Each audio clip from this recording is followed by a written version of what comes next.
नमस्कार, मैं हूँ प्रिया आर्या, कम्युनिटी मैनेजर और आज मैं आपके सामने लेकर आई हूँ एक और पर्सनालिटी जो हॉल ऑफ फेम में है और आप उनका स्वागत करेंगे मेरे साथ। तो स्वागत है आपका ऋचा मयंक शर्मा आज की हमारी हॉल ऑफ फेम में। तो पहले ऑडियंस हम इस इंट्रोडक्शन को आगे बढ़ाएं, मैं आपसे ये बताना चाहती हूँ कि क्या है ये हॉल ऑफ फेम और क्यों है ऋचा जी आज हमारे साथ में। हॉल ऑफ फेम का मतलब ये है कि हम बात कर रहे हैं उन लोगों की जो नेटवर्क मार्केटिंग इंडस्ट्री में काम तो कर रहे हैं, लेकिन सिर्फ काम ही नहीं कर रहे हैं, बकायदा वो अर्निंग भी कर रहे हैं। जी हाँ, आप कहेंगे कि ये कैसे पॉसिबल है। आश्चर्य की बात जरूर है। जनरली क्या होता है, नेटवर्क मार्केटिंग में लोग ज्वाइन करते हैं, चाहे उसे मोटिवेशन कह लें या सपोर्ट कह लें, आप लेवल अप को लेके बहुत ज्यादा एक्साइटमेंट मतलब एक्साइटेड रहते हैं और आप लेवल अप कर भी लेते हैं। But what about after the level up? Level up करने के बाद क्या आप कंटिन्यू अर्निंग कर पा रहे हैं? नेटवर्क मार्केटिंग इंडस्ट्री को ज्वाइन करने का सबसे मेन रीजन यही होता है कि आप पैसिव इनकम जनरेट कर पाए। तो हॉल ऑफ फेम में हम स्वागत करते हैं उन लोगों का जो कंटिन्यू अर्निंग कर रहे हैं। जी हाँ, डेली अर्निंग इनकी चल रही है, उन लोगों का हम स्वागत करते हैं। तो आज इस कन्वर्सेशन में आप ये जानेंगे कि ये डेली अर्निंग जो होती है, ये कंटिन्यू अर्निंग जो हो रही है ऋचा को, किस तरह हो रही है, वो किस तरह से लीड जनरेट करती है, किस तरह से अपना डे शेड्यूल करती है, किस तरह से प्रोस्पेक्टिंग करती है। सारे सवालों के जवाब आपको मिलने वाले हैं आज, वो भी अनफिल्टर। जी हाँ, बिना किसी फिल्टर के आपको सारे सवालों के जवाब मिलने वाले हैं। हम सेशन में आगे बढ़े उसके पहले मैं आपसे रिक्वेस्ट करूंगी, सब्सक्राइब द चैनल, और आप इस हॉल ऑफ फेम का पहला एपिसोड देखना चाहें तो वो भी जरूर देखेंगे, जो आपको इसी चैनल पे मिलने वाला है, फर्स्ट एपिसोड, और ये है आज हमारा सेकंड एपिसोड। तो चलते हैं आगे और बुलाते हैं ऋचा जी को कि बताइए ऋचा जी, आपका दिन कैसे गुजरता है। ऋचा जी, आपका बहुत बहुत स्वागत है आज के हॉल ऑफ फेम में। हमारी ऑडियंस को ये बताइए कि आप कहाँ से हैं और आपकी दिन की शुरुआत आप कैसे करते हो नेटवर्क मार्केटिंग इंडस्ट्री के अंदर। First of all thank you so much Priya ji, मुझे इस पॉडकास्ट में बुलाने के लिए, मुझे अपनी एक मौका देने के लिए कि मैं बता पाऊँ कि कैसे मैं कंसिस्टेंटली एवरी मंथ अर्निंग कर पा रही हूँ कंसिस्टेंट, जो कि सबसे बड़ी प्रॉब्लम होती है नेटवर्क मार्केटिंग इंडस्ट्री की, कि कंसिस्टेंट इनकम। सो मैं बिल्कुल शेयर करना चाहूंगी अपना पर्सनल एक्सपीरियंस, जो भी मतलब मैं किस तरह से चीज़ों को बिल्डअप कर रही हूँ। तो thank you so much for inviting me. तो मैंने पूछा आपसे कि आप दिन की शुरुआत कैसे करते हैं, मतलब क्या आपको दिन की शुरुआत में आपकी चीजें यस। पहले से शेड्यूल्ड होती हैं या आपको डर रहता है कि पता नहीं अब आज उठ गए हैं, अब आज चलो कुछ लोगों को कॉल कर लेते हैं रैंडमली या कुछ मीटिंग्स अटेंड कर लेते हैं, या आपका प्रॉपर एक शेड्यूल बना हुआ है जिससे अपने डे को आप मेंटेन करते हैं? मतलब हम जानना चाहते हैं डेली अर्निंग करने वाले का शेड्यूल क्या होता है, दिन भर में आप अपने आप को कैसे बिल्कुल करती है बिल्कुल काम को, वो बताइए। बिल्कुल। बहुत अच्छा क्वेश्चन है, बहुत ही इंपॉर्टेंट क्वेश्चन है उन सभी लोगों के लिए जो नेटवर्क मार्केटिंग में काम तो कर रहे हैं बट उनको रिजल्ट नहीं आ रहा है ना। बिकॉज सबसे इंपॉर्टेंट चीज क्या है कि अगर आप इस बिजनेस को just like part time work या वर्क फ्रॉम होम माइंडसेट से करेंगे तो आप कभी भी सक्सेस नहीं हो पाएंगे। आपको इसको बिल्कुल जस्ट लाइक आपको इसको कोई जॉब की तरह करना चाहिए, जैसे कि मैं करती हूँ। मेरा शेड्यूल क्या है कि मैं मॉर्निंग में 11 बजे से पहले अपने सारे जो भी मेरे घर के काम होते हैं वो मैं निपटा लेती हूँ। ठीक है, 11 बजे जैसे कि मैं ऑफिस पहुंचते हैं ना, वैसे जस्ट मैं अपने मेरे घर पे एक ऑर्डर बनाया हुआ है, मैं अपने उस ऑफिस में एंट्री कर गई। उसके बाद मतलब मुझे सब कुछ मैंने अपना घर का जो रूटीन है, खाना पीना सब सेट कर दिया पहले। उसके बाद मैं किसी से कोई मतलब नहीं है, अभी 2-3 घंटे मुझे कोई मतलब नहीं है। 2 बजे तक मैं बिल्कुल हिलती नहीं हूँ अपनी टेबल से, यानी कि 11 से 2 बजे का मेरा मोस्ट प्रोडक्टिव टाइम होता है, जिस टाइम पे मैं मुझे जो भी मेरे शेड्यूल्स है, मीटिंग शेड्यूल्ड है या फिर किसी का फॉलो अप करना है, या फिर जो भी प्लान्स मेरे हैं, वो मैं अपना एकदम फोकस्ड होकर काम करती हूँ। 2 से 3, 3:30 का मेरा ब्रेक रहता है, वो लंच टाइम होता है, फैमिली टाइम होता है। तो उसके बाद अगेन 4 बजे से मैं और 6 बजे तक मेरा टाइम, तो ये मेरा टाइम स्लॉट्स मैंने डिवाइड कर रखे हैं दिन में अपने आप को बिल्कुल फोकस्ड रखने के लिए, क्योंकि मैं बिल्कुल बिजनेस को जॉब की तरह करती हूँ।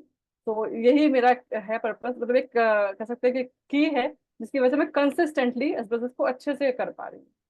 ओके, यानी कि आप अपने आप में डिसिप्लिन्ड होके अपने डिसिप्लिन यस। को मेंटेन करके इसको कर रहे हैं, और मुझे जान के बहुत अच्छा लगा। हमें सुनने वाले अगर फीमेल कैंडिडेट हैं तो आप सोचिए कि 11 बजे तक अपना घर का काम आप कर रहे हो, 11 से 2, यानी कि कुछ घंटे आप इस नेटवर्क मार्केटिंग के बिजनेस को दे रहे हो, अपने सिस्टम को दे रहे हो, अगेन आप फैमिली के साथ लंच भी एंजॉय कर रहे हो, घर पर हो, और आप 4 से 6 जो आपने बोला, यानी कि देखा जाए तो आप ज्यादा से ज्यादा 4 या 5 घंटे की वर्किंग ही कर रहे हो। 4 to 5 आवर्स आपका पार्ट टाइम वर्क चल रहा है, लेकिन इस पार्ट टाइम काम में आप कंटिन्यू अर्निंग भी हो रही है, दैट्स ग्रेट। तो आप मुझे ये बताएं कि आप लीड जनरेट कैसे करते हैं, क्योंकि आप नेटवर्क मार्केटिंग इंडस्ट्री के अंदर है, तो आप लीड जनरेट कैसे करते हैं? बिल्कुल बिल्कुल। देखिए, लीड जनरेट करने के बहुत सारे तरीके हैं, किसी एक चीज पे डिपेंडेंट नहीं है। फर्स्ट ऑफ ऑल, जैसे कि मैंने पहले भी शेयर किया हुआ है अपने कुछ वीडियोस में, कि हम हमारा जो बेसिक है वो है कंटेंट क्रिएशन। ठीक है, हम कंटेंट क्रिएट करते हैं जिसके थ्रू हमें लीड्स आती हैं।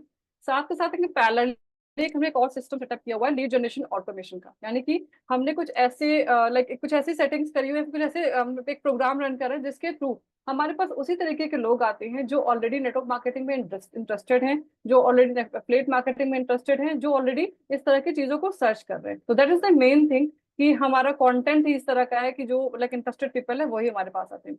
और रही बात लीड जनरेट करने की प्रोसेस क्या है, तो वो है जैसे मैं फेसबुक पे भी मैं काफी एक्टिव रहती हूँ, तो मेरा जो मैंने अपनी पर्सनल ब्रांडिंग इस तरीके की हुई है कि हाँ मैं एक ऐसे प्लेटफॉर्म पे हूँ जहाँ पे मैं लोगों को फाइनेंशियली उनको इनकम जनरेट करने का प्लेटफॉर्म प्रोवाइड करती हूँ। तो मेरा बहुत बड़ा सोर्स एक फेसबुक भी है, फेसबुक एंड यूट्यूब के थ्रू मैं अच्छी खासी लीड जनरेट कर सकती हूँ करती हूँ।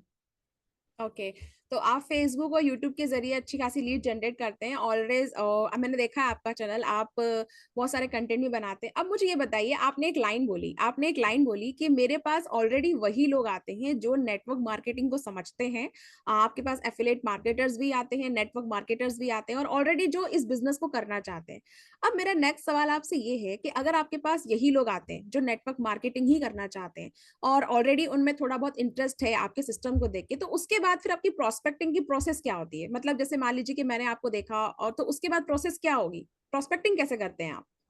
देखिए प्रोस्पेक्टिंग का प्रोसेस ये रहता है कि नेटवर्क मार्केटिंग में ना सबसे बड़ी प्रॉब्लम क्या होती है कि आप किसी काम को बार बार करते हैं, है ना। But we are very helpful, मतलब very thankful to Tarun sir कि तरुण सर ने एक ऐसा सिस्टम बनाया हुआ है ऑटोमेशन का कि हमें अपने काम को जिसको हम बार बार रिपीट करते थे उसको हमने साइड कर दिया, वो हमने ऑटोमेशन पे डाल दिया। तो जिसकी वजह से हमारा एक ऑटोमेटेड वेबिनार है जिसके थ्रू पर्सन जो जानना चाहता है हमारे बिजनेस के बारे में, जो हमारी अपॉर्चुनिटी के बारे में, हम उसको अपने ऑटोमेटेड वेबिनार में भेजते हैं। उसके बाद हमारा पूरा लर्निंग मैनेजमेंट सिस्टम है जिसके थ्रू पर्सन खुद से मतलब खुद से ट्रेन होता है। लाइक हमारे सिस्टम में कोई भी अपलाइन अपने डाउनलाइन पे डिपेंडेंट नहीं है, या फिर कहते हैं कोई भी डाउनलाइन अपने अपलाइन पे डिपेंडेंट नहीं है। वी बोथ आर सेपरेट, बस we all are system dependent not people dependent. तो that is the main thing कि हम स्मूथली कर पा रहे हैं। मतलब हमें ये हेडेक नहीं कि कोई पर्सन आज अगर उसने ज्वाइन किया है तो मुझे उसको क्या सिखाना है, nothing. We have a system, जो सिस्टम उनको गाइड करेगा, बस हमारी रिस्पॉन्सिबिलिटी है कि अपने डाउनलाइंस को सिस्टम से कनेक्ट करें। That is the main thing. तभी आप अपना काम डिसिप्लिन होके कर पाते हैं ना, यानी कि आप अपना काम कर रहे हैं और आपकी टीम भी इसी सिस्टम को फॉलो करती है, तो वो भी अपना काम कर रही है। तो जब आपने बोला कि आप अपना डे मैनेज कर रहे हैं, लीड जनरेट हुई, आपने प्रोस्पेक्टिंग की, आपने सिस्टम के अंदर उसे एनरोल कराया, अब जब सिस्टम के अंदर वो एनरोल हो चुका है, तो इस तरह से जो आपकी टीम बनती जा रही है, लोगों के बाद एक दिक्कत ये भी होती है कि ठीक है लोगों को ज्वाइन तो करा लेंगे, but how about the manage your team? आप टीम को मैनेज कैसे करते हैं वो बताइए मुझे। जब ये लोग इतने सारे आपके पास हैं, आपको टेंशन नहीं है, डेली अर्निंग भी कर रहे हैं, यानी कि लोग ज्वाइन हो रहे हैं, तो ज्वाइन करने के बाद आप ऐसा क्या करते हो कि आपकी टीम आसानी से मैनेज हो रही है और आपको टेंशन नहीं है बिल्कुल भी? बिल्कुल बिल्कुल। देखिए टेंशन तब होती है जब सारी जिम्मेदारी मेरे ऊपर हो, है ना। बस मैंने बोला ना कि ये पूरा सिस्टम है, यानी कि हमारे सिस्टम हमारे ग्रुप के अंदर एवरीडे मॉर्निंग में 11 बजे, रात को 9 बजे सेशंस हो रहे हैं। तो मैंने क्या किया, अपनी टीम को सिस्टम से कनेक्ट करा दिया। तो कभी मैं अवेलेबल नहीं भी हूँ क्योंकि डेली मैं उनको सेशन मीटिंग नहीं दे सकती, तो लेकिन हमारे पास इतने सारे अलग अलग ट्रेनर्स, इतने आउटस्टैंडिंग ट्रेनर्स हैं कि कुछ ना कुछ सेशन हमारे रेगुलर होते रहते हैं। तो पूरी टीम कनेक्ट है सिस्टम के साथ, तो वो डेली बेसिस पे उनको कुछ ना कुछ नया सीखने को मिल रहा है, चाहे मैं उनको कुछ सिखाऊं या ना सिखाऊं। That is the main thing कि जिसकी वजह से टीम पूरी एक्टिव है। जो भी लोग ज्वाइन करते हैं वो मेरे पे डिपेंडेंट नहीं है, उनको पता है कि मुझे रेगुलर सिर्फ क्या करना है, एक रूटीन की तरह मॉर्निंग और इवनिंग सेशन को मिस नहीं करना है। बाकी जो मैं पर्सनल कंसल्टेशन अपनी टीम को दे रही हूँ उसको मिस नहीं करना है। That is the main thing.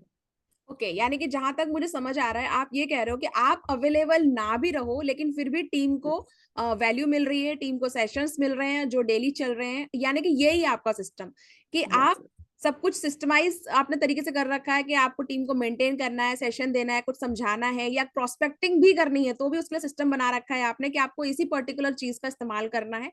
इस तरह तो आपका काम बहुत आसान है, आप बहुत हैप्पी इसको कर पा रहे हैं। लेकिन अब बात करते हैं दूसरे एस्पेक्ट की। ये तो हुआ कि आपके साथ लोग ज्वाइन कर रहे हैं, आप टीम को नर्चर भी कर रहे हैं, सिस्टम के साथ आपने काम किया, लेकिन नेटवर्क मार्केटिंग के अंदर एक और चीज होती है। नेटवर्क मार्केटिंग के अंदर प्रोडक्ट्स भी होते हैं, तो क्या आपके प्रोडक्ट्स ये आप रिटेल कर पा रहे हो या सिर्फ ज्वाइनिंग ही हो रही है? बिल्कुल, बहुत बड़ा क्वेश्चन है ये, क्योंकि देखो वी आर मतलब हमारी जो कंपनी है वो प्रोडक्ट बेस्ड कंपनी है। और अगर हम उसी को रिटेल नहीं करेंगे, प्रोडक्ट पे काम नहीं करेंगे, तो ज्यादा दिन हम सर्वाइव नहीं कर पाएंगे, है ना। सिर्फ ये मनी रोटेशन तो है नहीं जो बस पैसा घुमा दिया। तो प्रोडक्ट हमारी जो है वो बेस्ड है। तो प्रोडक्ट के बारे में अगर बात करें तो अगर हम अपनी कुछ लोग बोलते हैं कि अपने फैमिली में, अपने फ्रेंड्स में सर्कल में कर लो, बट वो आपके फैमिली सर्कल या फिर फ्रेंड सर्कल एक लिमिटेड होता है। अगर आप सिर्फ उसमें बंद के रह जाओगे तो आप ज्यादा दिन मतलब ज्यादा कस्टमर नहीं बना पाओगे। बट हमने कैसे किया है कि हमने ऐसे कुछ सेटिंग्स की हैं, ऐसे कुछ हम सर्विसेज यूज करते हैं जिसके थ्रू जो लोग ऑलरेडी बायर्स हैं, जो ऑलरेडी कस्टमर्स हैं मार्केट में, वो हमें डायरेक्टली अप्रोच करते हैं, है ना। मतलब हम कस्टमर के पास नहीं जा रहे, कस्टमर खुद गूगल से सर्च करके हमारे पास आ रहा है। वो हमने ऐसे कुछ चीजें सेटअप करी हुई हैं, आप हमारे सेशन पे आओगे तो आपको मालूम पड़ेगा कि हम ऐसी क्या चीजें करते हैं। तो वो सारी सेटिंग्स के थ्रू है कि ऑलरेडी जो मतलब हम कस्टमर नहीं बना रहे, हम किसी को कन्विंस नहीं कर रहे हैं, ऑलरेडी जो बायर है वो फ्लिपकार्ट या अमेजोन पे पहले परचेज करा था, आज की डेट में वो मुझे कॉल करके बोलता है कि भाई एलोवेरा है आपके पास, भाई एक्टिक्सी है आपके पास। That is the main thing, कि वो ऐसे कुछ प्रॉपर सेटिंग्स हमने कर रखी है जिसकी वजह से कस्टमर्स खुद हमें ढूंढते हैं, हम कस्टमर्स को नहीं ढूंढते हैं। ओके यानी कि आपका पूरा सिस्टम इस तरह से डिजाइन है कि आप ये कह रही हैं कि आप कस्टमर भी नहीं फाइंड करते हैं, आपको सेल करने की जरूरत नहीं, आपके पास बायर्स आते हैं, यानी कि लोग खुद आपके। अब मुझे एक बात बताइए, अगर बायर्स आपके पास आ रहे हैं तो जाहिर सी बात है आपने अपनी कंपनी का नाम लिया होगा, आपने अपने प्रोडक्ट्स के बारे में लोगों को बताया होगा, नहीं तो लोग आगे होके आपके बारे में, आपकी कंपनी के बारे में, प्रोडक्ट के बारे में बायर्स कैसे बन सकते हैं? बायर तो तभी क्रिएट होंगे जब आप कंपनी का नाम ले रहे हो, प्रोडक्ट के बारे में बता रहे हो। तो आपने कहा था शुरुआत में कि आप लीड जनरेट करते हो यूट्यूब से और फेसबुक से। अब ये यूट्यूब और फेसबुक से जब आप लीड जनरेट करते हो तो क्या आप डायरेक्टली कंपनी के बारे में, प्रोडक्ट के बारे में बताते हो, या आपको हिचक होती है? जो जनरली लोग कहते हैं कि नहीं नेटवर्क मार्केटिंग है मत बताना, प्रोडक्ट है मत बताना, तो आप क्या करते हो? डायरेक्टली ओपनली बताते हो नहीं, या बाद में मैं बताते हैं? मैं बिल्कुल डायरेक्टली बोलती हूँ, ओपनली बोलती हूँ कि मैं किस कंपनी के साथ हूँ। जैसे कि मैं बता दूं, मैं फॉरएवर लिविंग प्रोडक्ट्स के साथ काम कर रही हूँ। तो फॉरएवर लिविंग प्रोडक्ट्स के साथ काम करने में वहां से भी यूट्यूब से मुझे बहुत सारे कस्टमर्स आते हैं, क्योंकि वहां पे आपको ओपनली बोलने से आपका बेनिफिट ये होता है कि भाई बहुत सारे लोग हैं जो सर्च कर रहे हैं, उनको उसके बेनिफिट्स नहीं पता, या फिर कोई प्रॉब्लम है उनको नहीं समझ पा रहे हैं। तो अगर मेरा वीडियो किसी को हेल्पफुल लगेगा, उनको पता चलेगा कि मेरे थ्रू उनको कुछ नॉलेज मिल रही है, डेफिनेटली वो मेरे से बाय करेंगे। और ऐसे बहुत सारे यूजर्स मेरे यूट्यूब से भी हैं कि मैंने कुछ प्रोडक्ट की टेस्टिमनी या फिर कुछ अपना पर्सनल एक्सपीरियंस शेयर किया है, हम वहाँ पे सेल नहीं कर रहे हैं, हम सिर्फ उनको वो उसके बेनिफिट्स बता रहे हैं, जो हमारा एक्सपीरियंस है सिर्फ वो शेयर कर रहे हैं। तो उसके थ्रू जो पर्सन परचेज करना चाहता है, बाय करना चाहता है, वो डायरेक्टली हमें कॉल करता है। यस यस, बिल्कुल सही बिल्कुल सही। तो ये जो आपका सिस्टम है, सिस्टम का कुछ नाम तो होगा, सिस्टम है, सिस्टम है क्या है सिस्टम का नाम? एग्जैक्टली, सिस्टम का नाम है DNA, digital network okay, academy, that's तो द नेम। ओके तो इस सिस्टम के अंदर जो कोई भी आता है, जैसे कि आपने बताया कि इसको ऐसा करना है, तो सीखना कितना आसान है? जैसे मान लीजिए एक कॉमन पीपल या एक ऐसी हाउसवाइफ या ऐसा जॉब पर्सन या ऐसा स्टूडेंट जो इस सिस्टम को सीखना चाहे, तो उसके लिए कितना आसान है सिस्टम को सीखना, और आपके साथ इस नेटवर्क मार्केट इंडस्ट्री में काम करना कितना इजी होगा? देखिए, ये टोटली डिपेंड करता है सामने वाले पर्सन की लर्निंग कैपेसिटी के ऊपर, क्योंकि कई सारे लोग क्या होते हैं कि सोचते हैं कि हमें इनसे सीखना तो है, बट ना हम ज्यादा टाइम नहीं दे पाएंगे। या फिर फॉर एग्जाम्पल हमने अगर आपको कुछ लर्निंग दे रहे, कुछ वीडियो फॉर्मेट में दी, अब हमने आपसे बोला कि 1 घंटे का वीडियो, इसको आपको फोकस होकर देखना, बिकॉज पूरा वीडियो जो है वो एक्शन बेस्ड है। कि अगर आपको बोल रहे हैं कि लैंडिंग पेज बनाना है या फिर फनल क्रिएट करना है, तो पूरा वो एक्शन बेस्ड है। मगर अगर आप उसको नहीं करोगे, आपने वो एक्शन परफॉर्म नहीं किया, then definitely you will not get any result, है ना। तो पूरा सिस्टम जो है वो तभी उसका आउटपुट डिपेंड करता है, फिर उसका जो रिजल्ट डिपेंड करता है कि आप एक्शन कैसा लेते हो, कितना डेडिकेटेड हो उसको फॉलो कर रहे हो। ओके, तो आपका सिस्टम है जिसको अगर कोई आपके साथ में एनरोल होता है तो आपके पास सारी चीजें अलाइंड हैं, आप वो करना सिखाते भी हो कि जब वो इस काम को करेगा तो उसको किस तरह से करना है। लाइव सेशंस आपने बोला आपके चलते हैं। अब मुझे आप ये बताइए, अभी तक कन्वर्सेशन बहुत अच्छा रहा, आपने जो भी चीजें बताई हैं ये सभी लोगों के हर्डल्स रहते हैं, यही कारण है कि आपने इन हर्डल्स को पार किया है, और that's why you are earning daily basis, आप डेली बेसिस पे अर्न कर पा रहे हैं, जो नेटवर्क मार्केटिंग के अंदर है ना, बहुत ही सरप्राइजिंग फैक्ट है कि आप ऐसा भी कर पा रहे हो, तो वो बहुत अच्छी बात है। अब मुझे ये बताइए कि आपका इतना प्यारा सिस्टम है, जब लीड आपके पास आती है, कनेक्ट होती है, तो फाइनल क्लोजिंग आपकी क्या होती है? जो आपने मुझे बताया हालांकि कि प्रोस्पेक्टिंग आपका एक पूरा सिस्टम है, लेकिन कहीं ना कहीं तो आपको क्लोजिंग में इन्वॉल्व होना ही पड़ता होगा, तो वो क्लोजिंग आपकी फाइनल क्या होती है कि जिससे आप क्लोजिंग, क्योंकि लोग जानना चाहते हैं ना कि मैम क्लोजिंग कैसे कर लेती है, मैम के साथ ज्वाइन कैसे हो जाते हैं लोग? बिल्कुल बिल्कुल, देखिए क्लोजिंग दोनों ही तरह से करती हूँ मैं। जैसे अगर नीड होती है पर्सन को कि कुछ पर्सनल उसको डाउट्स हैं, देन हम 1 to 1 पे भी जाते हैं, बट मैक्सिमम जो हम फोकस करते हैं वो हम 1 to many पे फोकस करते हैं, बिकॉज सबके क्वेश्चन सेम है, सबकी प्रॉब्लम सेम है। ठीक है, तो मैं 1 to 1 कंसल्टेशन बहुत कम देती हूँ, बट हाँ जरूरत पड़ती है तो उसको भी लेती हूँ, लेकिन हमारा जो मेन फोकस होता है वो 1 to many होता है। तो बहुत सारे सेशंस हमारे ऐसे होते हैं जिनमें आपके जो भी डाउट्स हैं, आप ज्वाइन करना चाहते हैं, कुछ कंफ्यूजन हैं, तो आप हमारे सेशंस में आकर के अपने सारे क्वेश्चन को वहाँ पे क्लियर कर सकते हैं। ओके, यानी कि आप पूरा प्रॉपर कंसल्ट करते हैं, यानी कि पूरा उसकी प्रॉब्लम को समझते हैं, उसको कंसल्ट करते हैं, गाइड करते हैं, उसके बाद ही सिस्टम के अंदर लाते हैं। तो इस तरह से तो मुझे एक बात और याद आ रही है ऋचा जी, कि लोग कहते हैं कि नेटवर्क मार्केटिंग में अगर किसी को ज्वाइन करा, सस्पेंस बना के रखो, सस्पेंस क्रिएट करके रखो। तो आपने तो कोई सस्पेंस रखा ही नहीं है, आपने तो पूरा ओपनली सबको बता रखा है कि मेरा सिस्टम ये है, आप ऐसे कर सकते हो, ऐसे कर सकते हो। तब आपको लगता नहीं है कि ये आपके लिए ड्रॉबैक वाला काम है, ये आपको ये अच्छा रिजल्ट दे रहा है? नहीं नहीं नहीं, ये बिल्कुल मेरे लिए ड्रॉबैक वाला काम नहीं, मेरे लिए बहुत बड़ी, मतलब मुझे तो बहुत अच्छा फील होता है कि मैं स्टार्टिंग से फर्स्ट डे से ही बिल्कुल ओपन करके चलती हूँ कि हाँ भाई इतनी इन्वेस्टमेंट है, इतना टाइम देना पड़ेगा, क्योंकि देखो बहुत सारे लोग सोचते हैं इन्वेस्टमेंट कर दी अब तो मैं बल्ले बल्ले हो गई, बट ऐसा नहीं होता है। आप इन्वेस्टमेंट कर रहे हो तो इन्वेस्टमेंट करने वाले बहुत सारे आते हैं, इन्वेस्टमेंट करके अगले दिन गायब हो जाते हैं। बट हमें ऐसे लोग नहीं, मैं नहीं ऐसे लोगों को प्रेफर करती हूँ। मैं कोशिश करती हूँ कि वो लोग मेरे साथ सिस्टम में है जो अपना टाइम भी दें, इन्वेस्टमेंट के साथ आपको टाइम भी देना पड़ेगा। तो मेन थिंग इज दैट कि मतलब दोनों चीजें मैटर करती हैं। Okay okay. तो अभी तक तो जितनी चीजें आपने बताई हैं, तो ये सुन के तो लग रहा है कि आपके साथ काम करना बहुत ही आसान है, सिस्टम के साथ काम करना बहुत ही आसान है, कोई भी इसे सीख सकता है और अपने नेटवर्क मार्केटिंग बिजनेस को इस लेवल पे ला सकता है कि आप अपना सिर्फ लेवल लेके ना बैठे, आप अर्निंग भी करें। तो मुझे बहुत अच्छा लगा और आई होप कि हमारी ऑडियंस को भी ये कन्वर्सेशन बहुत पसंद आया होगा। आपके काफी सारे सवालों के जवाब आपको मिले होंगे और आप और नजदीक से जानना चाहते हैं कि आखिर ये डेली अर्निंग किस तरह से हो रही है नेटवर्क मार्केटिंग इंडस्ट्री के अंदर इस सिस्टम के साथ में। तो आप ऋचा जी से कांटेक्ट कर सकते हैं। कैसे होगा? डिस्क्रिप्शन बॉक्स में आपको एक लिंक मिलेगा, आप वहां पे क्लिक कर सकते हैं और डायरेक्टली जान सकते हैं खुद ऋचा जी से कि आखिर ये सिस्टम कैसे काम कर रहा है और आपके लिए काम कैसे करेगा। तो ऋचा, मुझे बहुत अच्छा लगा आपके साथ बात करके। हॉल ऑफ फेम में आप आए, मुझे बहुत अच्छा लगा। मैं कोशिश करूंगी कि आपकी जो भी आपने टिप्स दी हैं उसको मैं भी फॉलो करूं, और क्योंकि ये टिप्स ऐसी हैं जिसको अगर कोई फॉलो करता है ना, तो फिर तो डेली अर्निंग वाली जो चीज है वो हैपनिंग होके रहनी है। तो thank you so much Richa, आप आए। अब जाते जाते आप ऑडियंस को क्या मैसेज देना चाहते हैं? हाँ, ज्यादा ज्यादा मैं ऑडियंस को बस यही मैसेज देना चाहूंगी कि नेटवर्क मार्केटिंग बहुत ही खूबसूरत इंडस्ट्री है ना। और किसी के कहने पे आप मत जाइए कि मेरी लाइफ में, मतलब मेरे बुआ के फूफा के ताऊ के बेटे ने ऐसा किया था और वो फेल हो गया, है ना। तो आप किसी का एक्सपीरियंस मत शेयर करिए।